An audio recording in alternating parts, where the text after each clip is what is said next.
BLO sir. சிறப்பு தீவிர திருத்தம் பண்ணுறாங்க எலெக்ஷன் சம்மந்தமாக.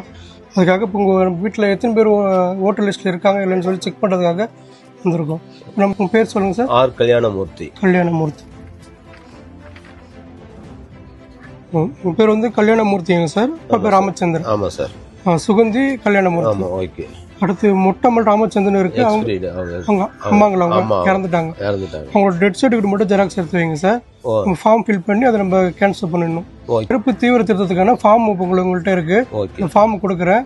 அந்த ஃபார்ம் நீங்கள் வாங்கிட்டு அது தேவையான டீட்டெயில் சொல்கிறேன். அந்த டீட்டெயில் நீங்கள் ஃபில் பண்ணிங்க. சரிங்களா? அதான் சார். இதான் சார் அந்த கணக்கீட்டு படிவம். படிவத்தை பார்த்தீங்கன்னா 2 ஃபார்ம் இருக்கும். ஒரிஜினல் ஒன்று, டூப்ளிகேட் ஒன்று இருக்கும். சரிங்களா? இதில் வந்து பார்த்தீங்கன்னா உங்களோட பிறந்த தேதி, இது வந்து உங்களோட ஆதார் எண் போடணும். உங்களோட கைபேசி எண் போடணும். உங்களோட அப்பா இருக்காங்கல்ல, அப்பாவோட பேர் எழுதுங்க. அப்பாவோட ஓட்டர் ஐடி இருந்துச்சு, அவர் ஓட்டர் ஐடி ஜெராக்ஸ், அவரோட நம்பர் இதில் எழுதுறீங்க. அப்புறம் அங்க அம்மாவோட பேர் இங்க எழுதிக்கிங்க. அம்மாவோட ஓட்டர் ஐடி நம்பர் இங்க எழுதிக்கிங்க. இங்க வந்து துணைவியார், உங்க மனைவி இருக்காங்கல்ல, மனைவியோட பெயரும் அவங்களோட ஓட்டர் ஐடி எழுதிக்கிங்க. ஃபில் பண்ணி கழுத்து போட்டு வச்சிருக்கீங்கன்னா அடுத்த நாள் வந்து நான் உங்கள்கிட்ட வந்து சரிங்களா? இதே மாரி தான் அம்மாவுக்கும்.